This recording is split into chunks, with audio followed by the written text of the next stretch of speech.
may tanim din ako diyan, yung mga longkong lalansones, tsaka yung Mga guyabano. pansarili lang po. Ang pambenta po ay ito pong kamote at balinghoy. Baling. Matagal na po itong nakatanim dito? Yung mga prima. Hinihan na yun. Harvest na. Hmm. Ito po yung sarili niyong lupa or Sarili. sarili po? Mana sa nanay. Kaya pag magkakapatid, Pangalan ko po Arnel Suligin.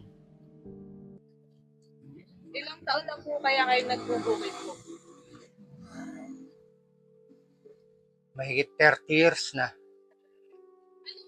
po yung mga karaniwan niyo pong tinatanim? Kamatis, kalabasa, talong, repolyo. Marami.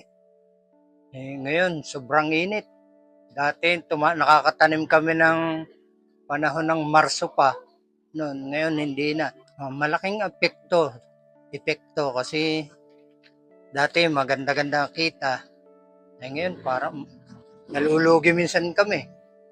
Minsan kumikita ng konti.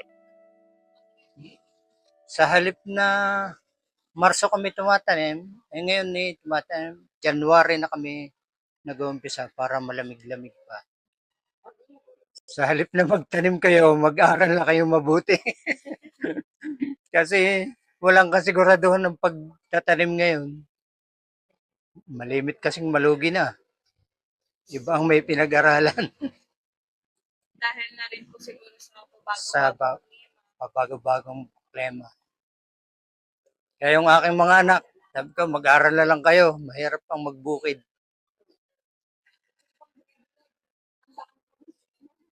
May pagkakataon po kaya na gusto niyo nang tumigil sa paghahalaman o pagbubukid?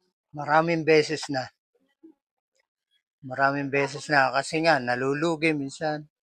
Kulang sa puhunan. Yun, number one kasi dyan, puhunan. Kailangan malaki. Para malaki ang kita. Pero ano po yung nag-uudyok sa inyo para ipagpatuloy po yung Kasi hindi naman ako tapos ng pag-aaral. Wala naman akong magiging trabahong iba, kundi pagbubukid lang. naging malaking tulong po ba yung paghahalaman niyo para sa pag-aaral po ng inyong mga anak? Oo, kasi doon kami kumuha dati. Doon, yun ay pinagpaaral ko sa aking dalawang anak. Yung isa ay business administration, yung isa naman ay IE.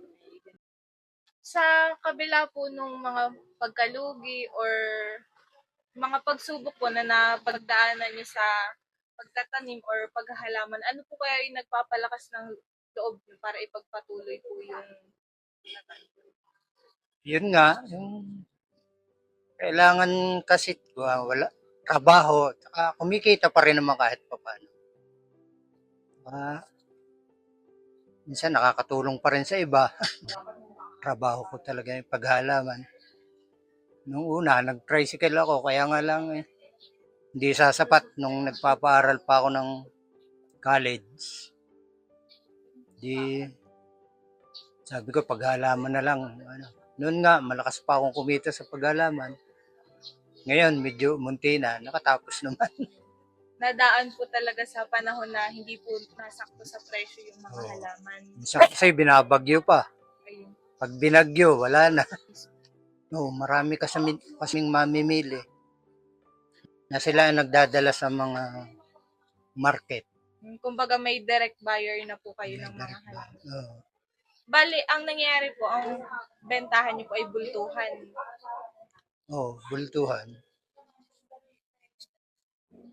Kung halimbawa po na pwede kayong humiling sa gobyerno, ano po kaya yung hihilingin nyo na kumbaga po ay tulong para sa paghahalaman? Maraming beses na kaming humiling sa gobyerno. Yung minsan nga kami binagyo.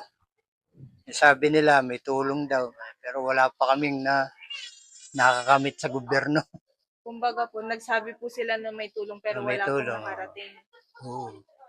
Ang dami na namin kinapipermang papeles. Ang dami na namin.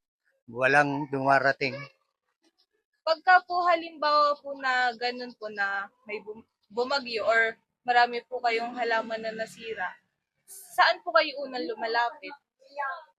Wala. Pag nalugi kami ng binagyo, nasira aming tatanim na uli kami ng panibago. Kasi wala ngang tulong ang gobyerno eh. Kumbaga, sariling sikap Sariling po talaga sikap. yung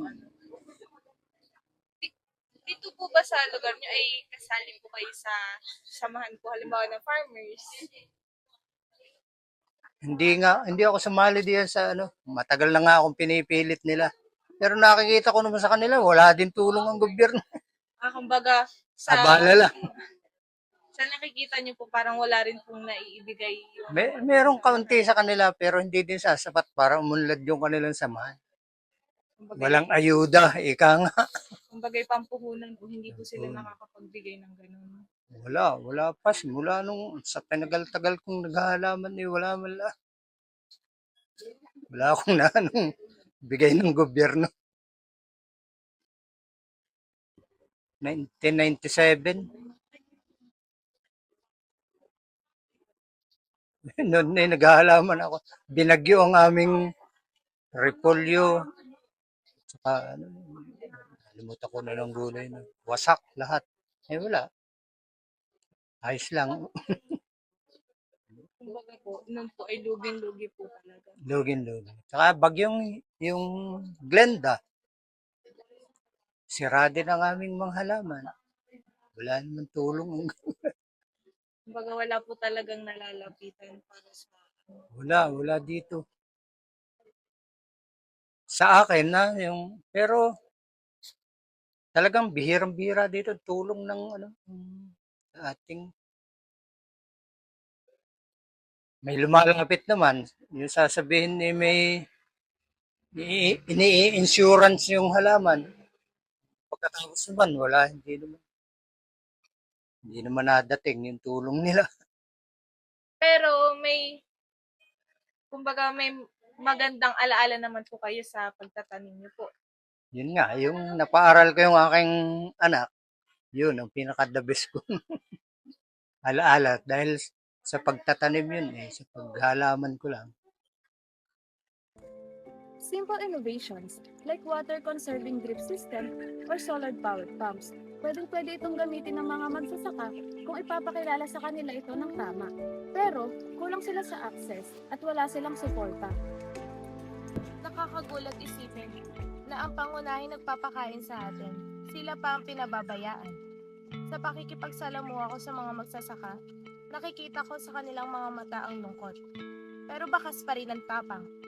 Climate change is not just science, it's personal. Naririnig natin ang pintig ng lupa. Pintig ng bawat sakripisyong inani sa tahimik na laban. Sa bawat tampas ng araw at patak ng ulan, may kwento ng paninindigan. Hindi ito simpleng taniman, isa itong buhay. Tayo ang susunod na taniman ng kaalaman, ng pagkilos at ng malasakit. Kaya't wag nating hayaan na tumigil ang pintig ng lupa.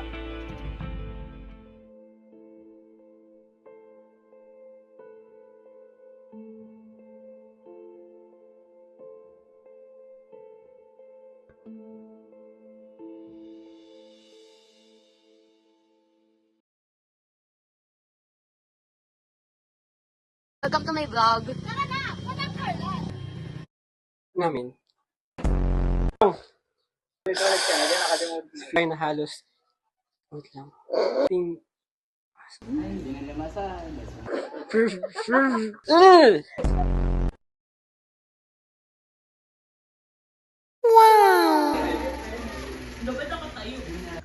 Tayo ay Irinig natin ang pintig.